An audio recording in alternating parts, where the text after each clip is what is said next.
In every Nigerian election since 1999, the candidate who controlled the Northwest and the Southeast simultaneously won.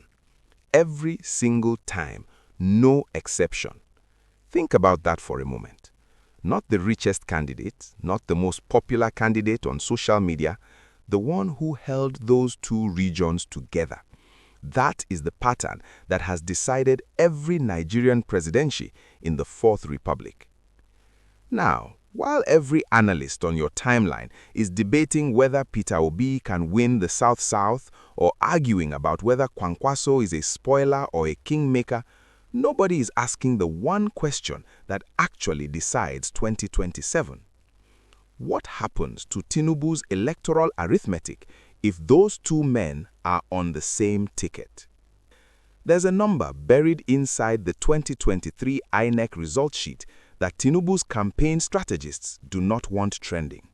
We will get to it, but first, you need to understand why this alliance is being dismissed and why that dismissal may turn out to be the most expensive political mistake in the history of Nigeria's Fourth Republic. Before we go further, if you are new here, Naija Update 24/7 exists for one reason: to give every Nigerian, wherever you are, whatever region you are from, the political analysis that mainstream media will not touch. Hit subscribe and stay with me. This gets much deeper. Let us start with what is actually happening behind the scenes, because the public conversation is several steps behind the private one. Beginning in late 2024 and accelerating through early 2025, representatives of the Labour Party and the New Nigerian People's Party began a series of back-channel consultations. These were not formal party talks, they were not press conferences, they were quiet, deliberate conversations facilitated by civil society intermediaries, Northern reform groups, and Igbo diaspora political clubs who understood that neither principal could afford to be seen negotiating publicly before the timing was right. That deliberate distance is itself a strategy. It preserves deniability while keeping the channel open. Peter Obi has publicly declined to rule out coalition negotiations. Kwankwaso has made statements about prioritizing Nigeria over party loyalty. Neither man has said yes, neither man has said no. And in Nigerian politics, that silence is the loudest signal of all. Now, what triggered this particular moment? The answer is internal APC polling. Midterm performance reviews from 2025 reportedly showed Tinubu's approval rating below 30% in Kano and below 25% in Anambra. Those are not opposition numbers. Those are the numbers of an incumbent whose base is softening, and softening fast. On top of that, both Obi and Kwankwaso are doing the same arithmetic you and I can do. In 2023, running separately, they collectively polled 6.1 million votes. Those votes were not ideologically incompatible, they were structurally split. Two candidates drawing from overlapping pools of anti-incumbency sentiment, reform-minded voters, and Nigerians who had simply had enough of the old order. The cost of living crisis since then has not reduced that pool, it has expanded it enormously. Now, here's the problem with the comparison that most commentators keep making, and most people are getting this completely wrong.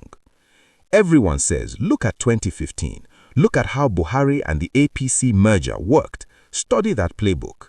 And yes, the 2015 consolidation is the only modern precedent for a multi-bloc opposition winning the Nigerian presidency. But 2015 happened inside a single-party structure after a full merger. What Obi and Kwankwaso are contemplating is something more complex, a cross-party coalition that must navigate institutional rules designed for party politics, not alliance politics. And that distinction matters more than most people realize. So, let us talk about the rules, because the institutions involved here will determine whether this coalition is even legally viable before a single vote is cast. The first institution to understand is INEC. The Electoral Act of 2022 places strict limits on candidate substitution after primaries. This means any formal coalition arrangement between Labour Party and NNPP cannot be an afterthought. It cannot be a last-minute deal struck in Abuja hotels 6 weeks before the election. It must be formalized before the primaries, which means the strategic decisions have to be made earlier than most Nigerians expect and earlier than most political actors in Nigeria are accustomed to moving. The second institution is the National Assembly. People underestimate this. APC's legislative majority is not merely symbolic. It controls budget cycles, oversight committees, and the confirmation architecture of any future cabinet. Any incoming administration, including a coalition government, would face a potentially hostile legislature on day one. That is not an insurmountable problem, but it is a problem that requires a plan, and so far, nobody in the opposition has articulated one publicly. The third institution is the judiciary, and the 2023 tribunal judgments are instructive here. The courts established that substantial compliance arguments carry real weight. But the tribunals also made clear that documented irregularities require organized, well-funded litigation teams operating from the moment polls close, not weeks later. Any coalition serious about 2027 needs a legal infrastructure in place before election day, not after. Now, the constitutional framework. Section 134 of the 1999 Constitution requires that a presidential winner receive at least 25% of 2/3 of all states in addition to a plurality of the total vote. That dual threshold is the mathematical reason why geographic breadth matters more than raw vote totals. It is why a candidate who sweeps Lagos but loses everywhere else cannot win. And it is precisely why the Obi Kwankwaso geographic combination, Labour's southeast and Lagos urban base, combined with NNPP's northwest fortress, addresses both prongs of that constitutional requirement simultaneously. But the ambiguity is real, and it cannot be dismissed. Which party platform do they actually run on? Running on the Labour Party platform risks alienating northern conservative voters who are uncomfortable with LB's urban youth-driven brand. Running on the NNPP platform risks reducing Obi to a subordinate figure in a structure Kwankwaso built. A new party platform is legally possible, but the INEC timelines are compressed, and Section 84 of the Electoral Act's delegate primary requirements create internal democracy obligations that both camps must satisfy. Here is what nobody has told you, and this is important. The Electoral Act that Tinubu's own allies pushed through in 2022 may be the single biggest institutional threat to his own re-election. The same laws, strengthened results transmission protocols, the IREV system, make it significantly harder to reverse documented vote leads in urban and diaspora-heavy polling units. And those are precisely the units where Obi and Kwankwaso performed strongest in 2023. The weapon Abuja sharpened may be pointed in the wrong direction. Now that we understand the rules, let us talk about who actually benefits from this alliance, because the answer is not who you think. Peter Obi's problem in 2023 was not his message, it was his map. He was dominant in the southeast, genuinely competitive in Lagos and Abuja, but paper-thin across the entire north. In a country where winning requires 25% in 24 states, that geographic ceiling was not a minor weakness, it was a structural disqualification. Kwankwaso changes that calculus completely. He delivers Kano State, a state with a population of approximately 15 million people, along with the Northwest's second-largest political machine and, perhaps most critically, credibility with Hausa Fulani conservative voters who would simply never cast a ballot for an Igbo Christian candidate running alone. The alliance does not just add votes for Obi, it converts him from a regional phenomenon into a nationally viable candidate for the first time. Kwankwaso's problem is the mirror image: deep loyalty in Kano, meaningful reach in the northwest, but zero southern traction and no access to the financial networks that make a national presidential campaign sustainable. A ticket with Obi gives him the southeast, a real shot at parts of the south-south, and, critically, access to the financing networks of Igbo business communities, which represent the most liquid private capital base in Nigerian electoral politics. Both men need what the other has. That is the foundation of any durable political alliance. Now, who loses? Atiku Abubakar and the PDP establishment lose the most, and they may lose it permanently. A functional Obi Kwankwaso ticket structurally eliminates the rationale for a third Atiku presidential run. If the Northern Reform vote consolidates behind Kwankwaso, Atiku's base fractures in a way it may never recover from. PDP as a national institution has been hemorrhaging relevance since 2015, and this coalition could accelerate that decline into irreversibility. Tinubu's southwest consolidation also faces an underreported threat. The assumption that APC's Lagos and Southwest bloc is permanently locked has been tested by internal Lagos state politics in ways that rarely surface in national media. Any credible Obi performance in Lagos suburbs, not a win, just credibility, forces APC to divert resources and political capital away from the north at exactly the moment they need to be defending it. Stop. Before we continue, sit with this one fact. Tinubu won the 2023 presidential election with 36.6% of the vote. That is the lowest winning percentage for any Nigerian president in the Fourth Republic. He did not win a majority, he won a plurality, in a field that was divided three ways. The entire Tinubu 2027 re-election strategy is built on one assumption, that the opposition stays divided. That is the single load-bearing wall in his political architecture, and a formal Obi Kwankwaso coalition is a wrecking ball aimed directly at it. There is also a specific governor currently sitting in APC whose defection would mathematically collapse Tinubu's path to 25% in the northeast. We will name that dynamic in the final segment. The Middle Belt deserves its own analysis here. Benue, Plateau, Nasarawa, Taraba, Kogi. This corridor is historically PDP territory that is now politically unmoored. These are states that swung between parties based on security concerns, agricultural grievances, and resource control politics. They are genuinely available to a well-resourced opposition coalition. The South-South is more complex.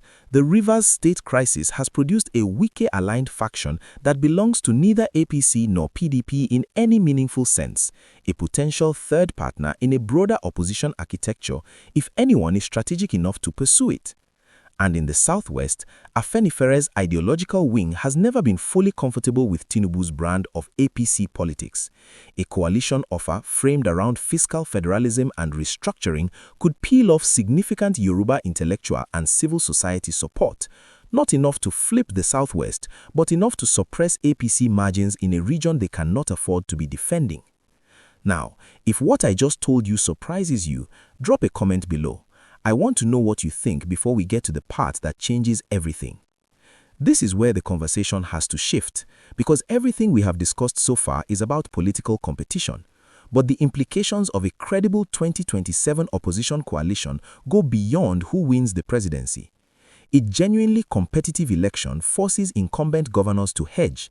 When governors are no longer certain which direction the federal wind is blowing, state-level policy becomes more responsive to citizens and less responsive to Abuja. That is not a partisan argument. That is how political systems function when accountability is real.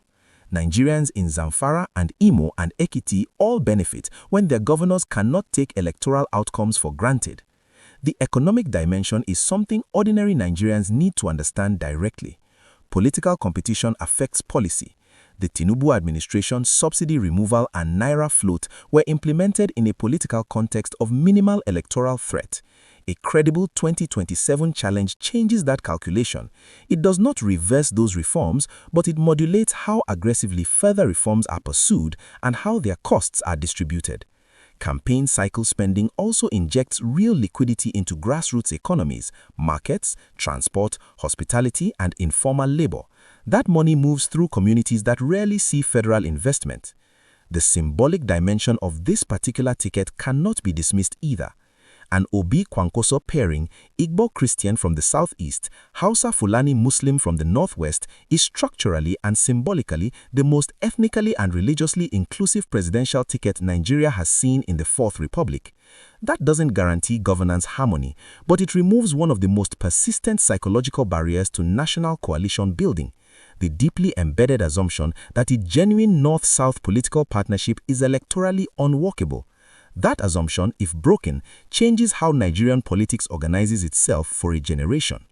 The security dimension is equally significant. A competitive political environment reduces the structural incentive for armed mobilization as a political tool. The Northwest security crisis, banditry, mass kidnapping, displacement, is partially a product of governance failure and political neglect.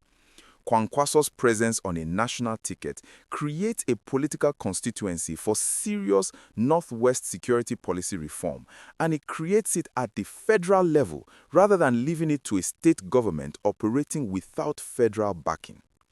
Nigeria does not exist in a vacuum, and neither does this election. The United States and the United Kingdom have both made public statements since 2023 about the importance of free and fair elections in Nigeria. The INEC IREV controversy drew direct comment from the U.S. Embassy in Abuja, which is unusual and which reflects the genuine strategic weight Washington places on Nigerian democratic stability. That interest is driven by three things: counter-terrorism cooperation in the Lake Chad Basin, oil market stability, and the competition with Chinese infrastructure influence across West Africa. A credible opposition coalition signals democratic consolidation, and democratic consolidation is the language that unlocks Western civil society funding, electoral observation infrastructure, and diplomatic goodwill. For Nigerians in the United Kingdom, the United States, and Canada, and there are over 1.7 million of you, 2027 will not be a passive experience. The 2023 election generated extraordinary diaspora activism, particularly among obedient communities in London, Houston, and Toronto. That infrastructure does not disappear between elections, it deepens. In 2027, expect organized diaspora fundraising, coordinated voter registration drives targeting family members in Nigeria, and social media pressure campaigns of a scale that 2023 was only a preview of. The Obi coalition is structurally better positioned to mobilize that diaspora energy than APC, and the financial and reputational consequences of that advantage are significant. Here is the global pattern that nobody is connecting to Nigeria. Across Ghana in 2024, across Senegal, across Kenya, incumbents who implemented painful economic reforms and assumed that voter loyalty will survive the hardship were voted out. Not because the reforms were necessarily wrong, but because the political communication failed, the distribution of pain was perceived as unequal, and citizens decided they wanted accountability. Nigeria is not isolated from that continental democratic wave. Tinubu's advisors know this. The question is whether they have a credible response to it, and so far, that response is not visible. Now, let us be honest about the strongest arguments against everything I have just presented, because this analysis only has value if it takes the counter-arguments seriously. The first and most serious objection is this: structural alliances in Nigeria always collapse before the election. And that is a fair observation. The history of Nigerian opposition mergers is full of ego-driven fractures, last-minute defections, and agreements that dissolve the moment money opposition was on the table. But here is what is different about 2027. The 2015 APC merger held together because the stakes were existential for every party involved. Failure meant permanent irrelevance. The same conditions now apply to both Labour and NNPP. Another solo run in 2027 means another loss, another 4 years of opposition without leverage, and the slow erosion of both parties' relevance. The incentive structure for staying together is stronger this time than it has ever been. The second objection: Kwankwaso cannot deliver Kano against a sitting president who controls federal resources. That is partially true. Federal incumbency advantages are real, documented, and substantial. But consider this: Kano State is currently governed by Abba Kabir Yusuf of the NNPP, Kwankwaso has direct access to Kano's state machinery, the same structural advantage that Tinubu relies on in Lagos. The objection proves too much. If state-level control is a decisive advantage, then Kwankwaso in Kano is as formidable as Tinubu in Lagos. The third objection. Peter Obi's base is too narrow. The obedient movement was a Lagos social media phenomenon that does not translate to real votes across Nigeria. This was a credible criticism in 2023. It is not a credible criticism for 2027. 3 years of economic hardship, fuel cost, food inflation, naira depreciation, unemployment pressure on graduates and informal workers alike have expanded the constituency for anti-incumbency voting far beyond educated urban youth. The 2023 base was the floor. The 2027 potential ceiling is significantly higher. Now, that INEC number I promised you at the beginning. In the FCT in Abuja, Tinubu received 90,902 votes in 2023. Peter Obi received 281,717. The capital of the country voted against the winning presidential candidate by a margin of 3-1. Think about who lives in Abuja. Civil servants, technocrats, senior bureaucrats, the administrative class that runs the Nigerian state. They voted against the man who won the presidency by a margin that is impossible to dismiss. That is not a footnote in a data table. That is a signal about how the people closest to power privately assess this administration. Let me also address 3 narratives that are circulating and misleading people. The first, that Obi Kwankwaso alliance is an Igbo agenda. Kwankwaso's presence on the ticket structurally neutralizes that framing. A coalition ticket is a national ticket by definition. The second, that the North will never vote for Peter Obi. The North is not a monolith. Kano's political culture is urban, mercantile, and has a long history of reform-oriented voting that cuts across ethnicity. The third, that APC security agencies will manage the 2027 result the way results have been managed before. The IREV protocol, the maturity of civil society election monitoring, and the depth of international observation infrastructure make 2023-style result management significantly harder in 2027 than it has ever been. Regardless of who you support, North, South, East, or West, what Nigeria needs in 2027 is a competitive election, not a coronation. Competition forces better governance, stronger institutions, and more accountable leadership. The existence of a credible Obi Kwankwaso ticket is not a threat to any region of this country. It is a stress test for Nigerian democracy, and stress tests are precisely how democracies mature. So what happens next, and what should you be watching for? Peter Obi will not formalize any coalition publicly before the third quarter of 2026. Moving too early commits him to terms that may require renegotiation as the political landscape shifts. What to watch instead? Joint civil society appearances, synchronized policy statements on the same issues released within days of each other, and the quiet convergence of shared consultants and legal teams. Kwankwaso's next move is more constrained. He must consolidate NNPP's Kano infrastructure while keeping the national dialogue open. The signal to watch here is his response if Abuja offers him something: a ministerial alignment, a policy concession, a back-channel APC approach. If that offer comes and Kwankwaso publicly dismisses it, that tells you the coalition conversation has already progressed further than anyone has admitted.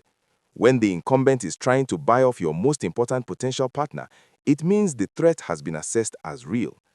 The Tinubu administration's counter-strategy will have 3 tracks. The first track, targeted economic patronage directed at Labour Party governors and influential figures, designed to fracture the party's internal unity before any coalition forms. The second track, selective prosecution pressure on individuals connected to the opposition's financial networks.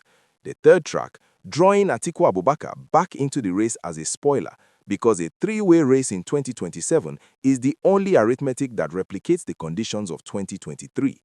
Watch for any Electoral Act amendment proposals that would alter primary timelines or substitution rules.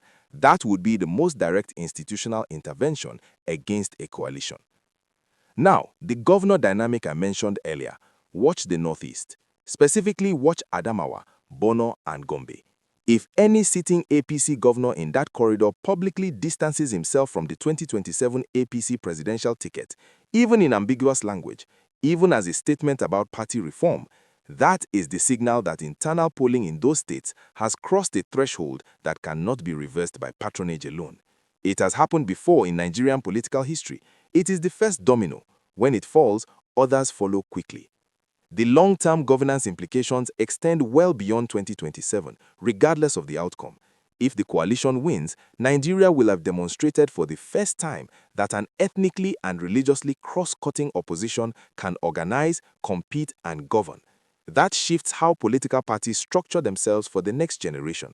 If the coalition loses but performs competitively, say above 45% of the total vote, the two-party consolidation process accelerates. APC is forced into genuine internal reform, and the era of 36% plurality presidencies may come to an end. And even if the coalition fractures, the underlying voter dissatisfaction does not disappear.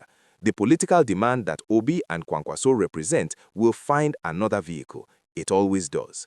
We started with one fact. In every Nigerian election since 1999, the candidate who controlled the Northwest and the Southeast simultaneously won. Every time. We are now in a moment where, for the first time in the Fourth Republic, an opposition ticket is being structurally designed around exactly that formula. Not accidentally, not symbolically, strategically. Is it over for Tinubu in 2027? Not yet. Incumbency is real. State resources are real. Coalition fragility is real. The history of Nigerian opposition politics is not encouraging, but for the first time since 2015, when Muhammadu Buhari ended 16 years of unbroken PDP rule, the mathematical conditions, the institutional conditions, and the demographic conditions for a change of federal government in Nigeria are present at the same time. Whether those conditions are converted into an actual electoral result depends on execution, on unity, and on the patience of two men who have spent their entire careers being told they cannot win. The deeper question, the one that matters for all of us whatever our politics, is not which party forms the next government, it is whether Nigeria produces an election in 2027 that its citizens believe in, an election where the result reflects the will of the people. That is the conversation we should all be having, not just about who wins, but about whether winning means something. If this analysis gave you clarity, share it with one Nigerian who needs to understand what is really happening. Like, subscribe, and I will see you in the next one. Naija Update 24/7. We never stop watching.